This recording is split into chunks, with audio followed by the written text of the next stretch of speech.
Os Gideões Missionários da Última Hora é um congresso que acontece há 40 anos na cidade de Camboriú, Santa Catarina. Esse ano reuniu ali cerca de 40 pregadores, aludindo aos 40 anos deste encontro missionário. Nós estamos falando de teologia pentecostal, nós estamos falando de espiritualidade pentecostal clássica, ok? E eu vou colocar aqui um trechinho de uma das pregações que foi exposta ali nos Gideões, né? Eu vou colocar aqui um vídeo que, para mim, foi uma das melhores pregações das que eu assisti, que é da pastora Helena Raquel, tá? É, bom, por ser de uma pastora, já nos dá um demonstrativo de que o movimento pentecostal ele tem, de alguma maneira, também, podemos dizer assim, evoluindo, mas de certa forma tem mudado. Por quê? Porque a presença feminina nas pregações tem sido cada vez maior. A presença feminina no evento como um todo me parece que é até maior do que os homens. As mulheres vão mais à igreja do que os homens. As mulheres se envolvem mais com a igreja do que os homens. Não é verdade? Agora, mulheres pregadoras, pastoras, no movimento pentecostal clássico, têm sido, na verdade, um grande rompimento de tradição. As mulheres têm furado essa bolha e têm tido oportunidade, e olha que as mulheres têm representado muito bem a pregação do evangelho. O primeiro aspecto que eu acho interessante é essa ascensão também do feminino, representando aqui pela pastora Raquel Helena Raquel, mas que muitas outras mulheres estiveram ali ministrando a palavra, pregando a palavra, né, e cantando também. Então, esse acho que algo muito interessante. Outro algo muito interessante, pessoal, é o comportamento, às vezes, dessas mulheres, né? Muitas delas trazendo o seu estilo também próprio, mas também se assemelhando a um certo ritual, a certos costumes e chavões que geralmente nós costumamos escutar dos pastores pentecostais. Então você vai ver que toda a abertura ali nas pregações tem ali 5, 10 minutos de agradecimento e de referências, e de chavões assim, dos mais variados, mas que conotam mais ou menos como que é o espírito psicológico, comportamental também desses pregadores, ok? A forma de se vestir também, todos eles muito bem vestidos. Eu cheguei a ver pregadores com 3 anéis no dedo, 2 no dedo, um no outro dedo. Então, é um desfile ali de pessoas que, de alguma maneira, também tem um certo academicismo, né, porque o meio pentecostal também tem crescido no academicismo teológico e também secular. Perfeito? E uma outra observação que eu faço aqui é o estilo da pregação, que é muito, muito assim parecido, muito próximo de todos, né? Então, começa com um tom de voz já, né, entonado, mais suave, e depois ele vai crescendo, crescendo, e em alguns momentos diminui, depois cresce novamente, de forma que envolve o coletivo ali numa catarse, né? Numa catarse, e que obviamente que nós chamamos no movimento pentecostal de poder, né? De movimento. Né? Então, assim, há muitos desses movimentos que são assim totalmente voluntários.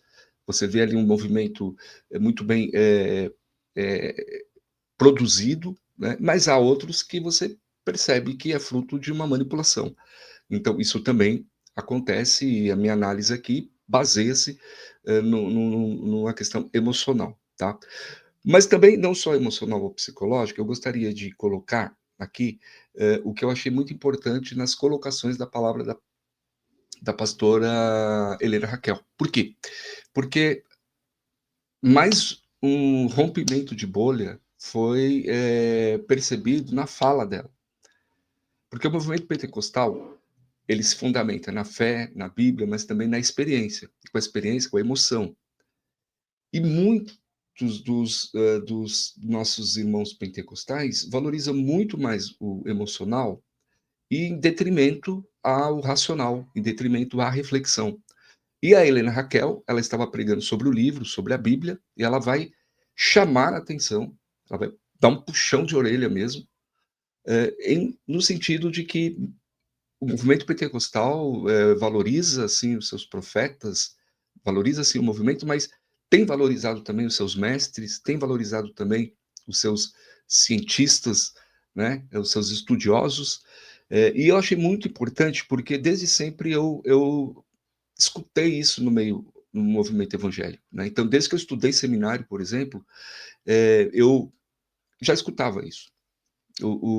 A escola que eu fiz, né, o complexo era atrás da igreja. E às vezes estava tendo congresso na igreja, nos intervalos nós íamos no templo. E lá no templo, quantas vezes nós escutamos pessoas descendo além ali, quem estava estudando teologia, imagina que estivesse estudando outras coisas também, né? Você imagina. Mas isso tem mudado bastante, porque eu acho que tem que ter humildade de todos os lados e tem que se balancear e se crescer na graça e no conhecimento. Eu vou colocar aqui para vocês alguns trechinhos da mensagem, e também para não ficar muito comprido aqui o vídeo. Escuta aqui e eu vou fazer alguns comentários. Gente, olha para mim, mas como perde o livro no culto? Como perde a Bíblia na igreja? Como o pregador perde a Bíblia? Como o pastor perde a Bíblia? Como o crente perde a Bíblia? Como a igreja perde a Bíblia? Posso responder? Perdemos o livro no templo quando sufocamos o culto com 1000 apresentações e roubamos o tempo da exposição bíblica. Perdemos o livro no templo quando preferimos um pregador famoso do que um pregador bíblico. Perdemos o livro no templo quando falamos mais do tema dinheiro do que doutrinas fundamentais.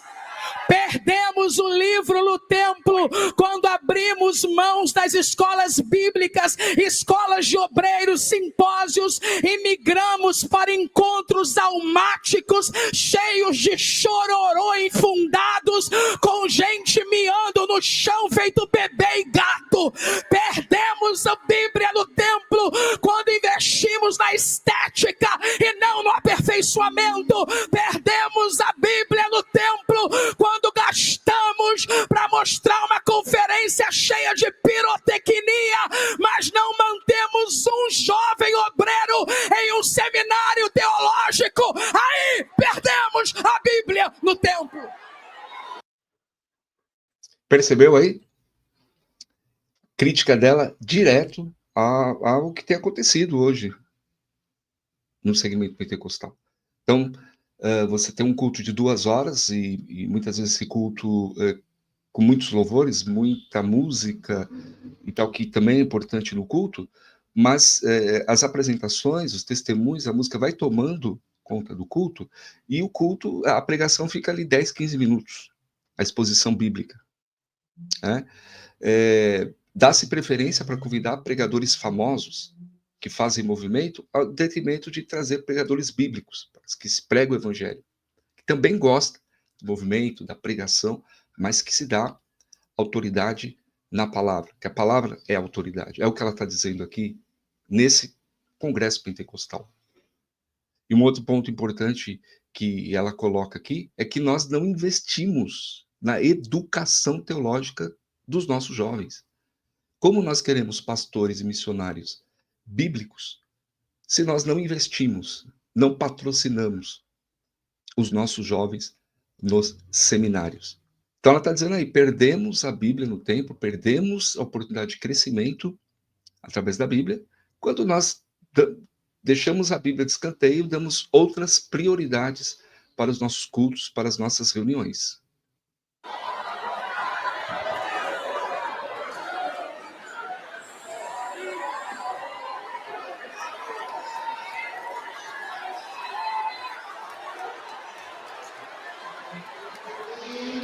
No 40º Congresso dos Gideões Missionários da Última Hora, eu quero pedir perdão aos mestres da igreja brasileira que não valorizamos, aos mestres que não ofertamos, aos mestres que não amamos, em detrimento a pregadores famosos e midiáticos que têm grandes cifras ou grandes números de seguidores. Eu não estou falando isso aqui porque esteja com dor de cotovelos, eu estou dizendo isso aqui com mais de 1 milhão de seguidores no Instagram. Eu faço questão de pontuar isso para que você entenda que eu não vim aqui dizer que fama é pecado. Eu vim dizer aqui que se um mestre bíblico perde por causa de número de seguidores, é a igreja que está perdendo.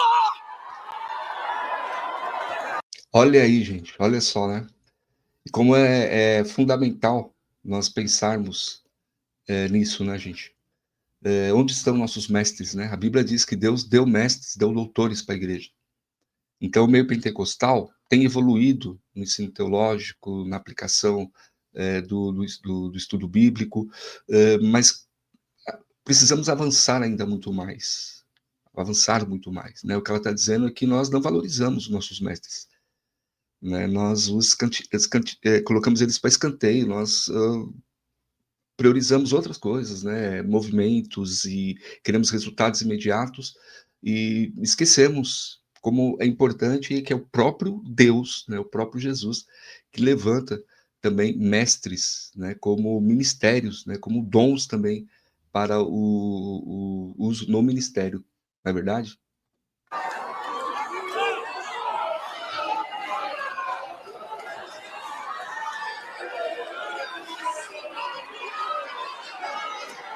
E o povo está glorificando, hein?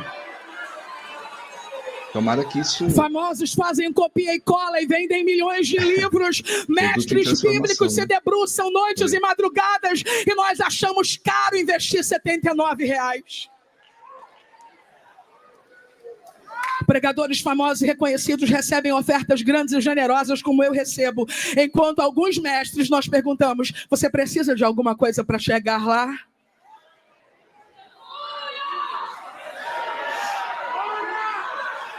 Desanimamos mestres que voltaram para os balcões, foram trabalhar em açougues de novo. Desanimamos mestres que desistiram dos seminários para alimentar seus filhos e famílias. Nós matamos os mestres quando só valorizamos os movimentos passageiros e instantâneos em detrimento à palavra pregada no poder do Espírito Santo. Que no 40º Congresso de Gideões Missionários da Última Hora, a igreja se levante para achar o livro perdido no templo. Tá aí, pessoal. Não sei qual que é a sua opinião, o que você pensa sobre isso? Né? Na sua igreja, na sua congregação, no seu ministério, onde estão os mestres? Né? Temos valorizado os nossos mestres? E quando falamos de valorização do mestre, nós estamos falando de valorização do ensino, da educação cristã, da educação bíblica, educação teológica. Perfeito? Então, o movimento pentecostal ele é riquíssimo. Milhões e milhões de talentos, né? Cantores, pregadores, usados por Deus. Agora, para que a gente fuja das manipulações psicológicas e emocionais, não ficar só no emocionalismo, se emocionar também é bom, faz parte da nossa natureza, e eu creio que o poder de Deus também traz emoção sobre nós, mas que a gente não fique só nessa superfície, é preciso investir no ensino, na educação, é preciso valorizar os nossos mestres. Sou Eliezer Carolívio, eu quero te pedir gentilmente que, se você não se inscreveu no canal, se inscreva no canal aqui, deixe o seu joinha, porque essa é a forma de você nos ajudar a seguir em frente, e seguir em frente sempre com a graça de Deus. Um abraço fraterno e até o nosso próximo vídeo.